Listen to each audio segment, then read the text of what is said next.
Hello, outside audience. It's early in the morning and you're lugging a heavy rubber hose all over your crispy dead lawn. You think to yourself there must be an easier way to water. Well, installing a sprinkler system is not as hard as you think. There are many ways to install an underground sprinkler system to water your lawn, but if you follow these steps, the install will go very smoothly. To install your fancy new sprinkler system, you're going to need all kinds of tools. This will make the process quick and painless. If you count laborers, or peons as we call them in the business, as tools, you will most likely need them depending on the size of the area you are installing. These laborers will need the proper tools. The most standard tools will be shovels, pipe cutters, a rubber mallet, a saddle tool, a hole puncher, and crimpers. If you don't want to dig in the entire system, I suggest you rent or purchase some sort of machine that trenches or pulls pipe through the ground. This type of machine must have the ability to dig or pull pipe through the ground. This device makes pulling the pipe through the ground very easy. Once you get all your tools in order, you must lay out all your parts and pieces. First and foremost, you're going to need enough pipe to pull in the area you want.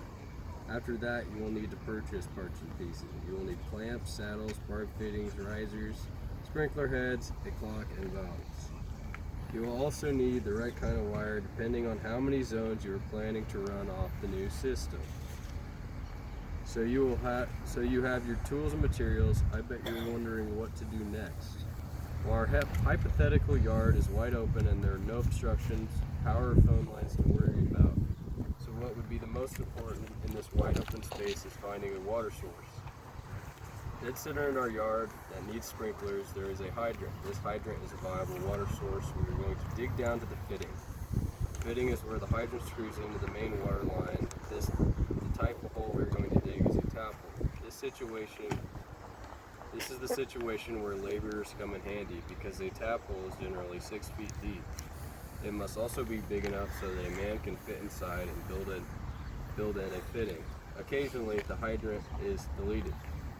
The main line is routed up from the new valve into a valve box where the sprinkler system is going to be controlled.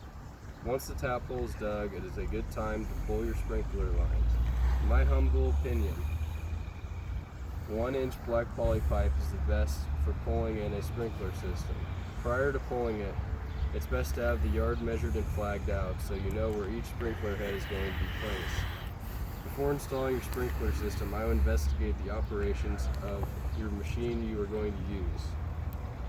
Once you have a solid understanding of the machine's operation, connect your 1-inch pipe to the puller. Pull in all your zones and the connections that tee into those zones. Finally, run your pipe lines back to the valve box. Now you must get your laborers going on installing sprinkler heads. To install a head on the line, you must first dig a small round hole. The depth of the hole varies depending on how deep the line was pulled. A head on the line will require a saddle. A saddle allows you to put a head anywhere on the line if it's not at the end. With a saddle, you will use your saddle tool. This allows you to tighten the saddle so you get a good seal. Once the saddle is secured, you will cut a hole with your hole punch. Putting the head on is simple. You will use a riser and cut it down depending on the depth of the hole. Heads on the end of the lines are installed with a similar process, but you use a different method of connecting to the pipe. In this situation, you would use an indel. You pound the indel into the pipe and clamp it on. Again, you use the riser depending on the required height. Our pipe and sprinkler are in, so now we must worry about valves and wiring. We are going to build our valves so that the backside connects to the main that we tapped into. Previously, the direction of flow is marked on every valve, making it easy to determine what side to place where. The number of zones you pulled help determine how many valves you will require. Once your valves are installed and connected to the corresponding zones, you must wire them to your clock. The clock is what is going to be used to control your new system. Let's say we have 4 valves. You're going to need a roll of 4 conductor. This wire is going to have to be pulled and connected to wherever you are mounting your clock. With our 4 wires, you will have you're going to have 5 wires. A common colored wires corresponding to whichever slot you choose in the clock. The valves will be wired to a colored wire and the common. On the completion of the system, you are going to want to turn the water on and test fire your system. It may be necessary to set your heads. This will ensure that the heads are spraying exactly where you want them to. Set the clock to the date and times that correspond best to promoting a healthy lawn. This ensures that you get your money's worth out of your new system. So now you know how to install a sprinkler system. It's not as hard as you would think, but it's a whole lot of work. Anyone can do it if they're willing to set some blood, sweat and tears in the process. Sprinklers are a good option for those who don't want to drag a hose around the yard. If you want to install them, go for it.